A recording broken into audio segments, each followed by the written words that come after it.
Salut à tous et bienvenue dans cette nouvelle vidéo où nous allons aborder le diviseur de tension.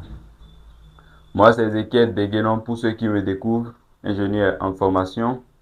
Si vous êtes nouveau sur cette chaîne, n'hésitez pas à vous abonner, activer la cloche de notification pour ne rien manquer.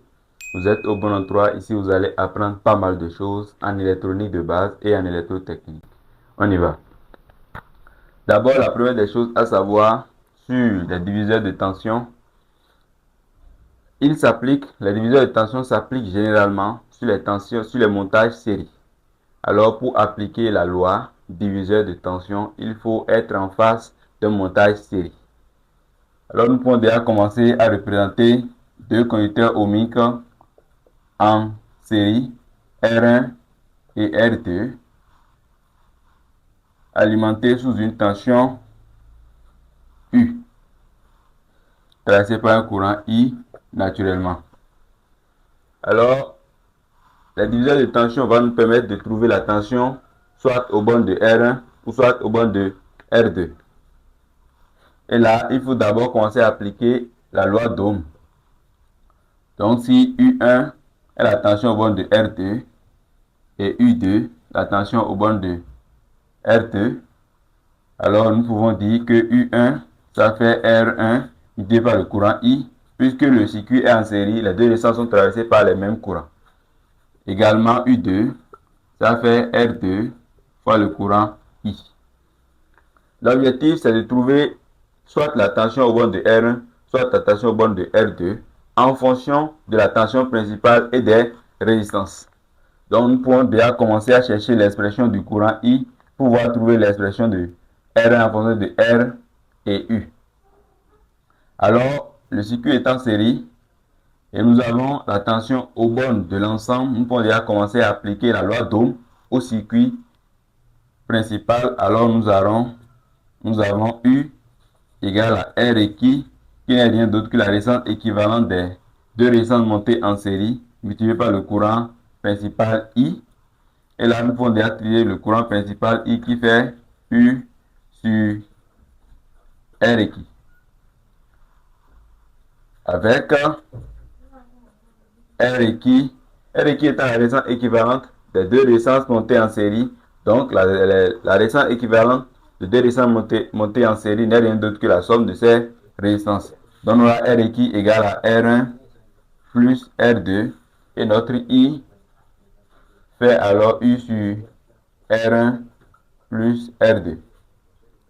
Maintenant, l'objectif c'est de trouver U1 et U2. Alors, il faudra remplacer l'expression de I dans les deux relations là. Et nous avons U1 égale à U sur R1 plus R2 qui est I le tout maintenant fois R1. On peut écrire autrement U1 qui fait R1 sur R1 plus R2 multiplié par la tension principale U et par analogie U2 également. Ça fait, d'abord nous pouvons déjà énoncer la relation que nous voyons ici. La tension au bord de la résistance R1, ça fait la résistance du conducteur ohmique considérée sur la somme de toutes les résistances. Donc par analogie, nous pouvons trouver l'expression de la tension au bord de R2 qui sera R2 sur R1 plus R2 fois la tension principale U. Et voici les relations permettant de trouver la tension au bord de la résistance R1 et la tension au bord de la résistance R2. Par là, si nous avons plusieurs conducteurs ohmiques montés en série, que ce soit 2, 3, 4 jusqu'à N indéterminé, alors nous pouvons appliquer une formule générale pour dire que la tension aux bornes d'une résistance X n'est rien d'autre que la résistance X considérée, donc R X, la résistance R X considérée. Maintenant, sur la somme de toutes les résistances du circuit, et supposons que nous avons N résistances, alors ça fait R1 plus R2 plus point de suspension plus Rx plus Rn Maintenant, multiplié par la tension principale qui alimente le circuit série. Donc, multiplié par une tension U. Et voici la relation de la loi pont diviseur de tension. Donc, j'espère que vous avez réellement compris. Il faut appliquer le pont diviseur de tension dans un circuit série. Et à partir de la loi d'Ohm, nous avons pu déterminer, nous avons trouvé ensuite le courant principal en passant par la résistance équivalente du circuit et nous trouvons l'expression du pont diviseur de tension. Alors, ce sera tout pour cette vidéo. J'espère que vous avez appris quelque chose aujourd'hui. Si c'est le cas, mettez un like.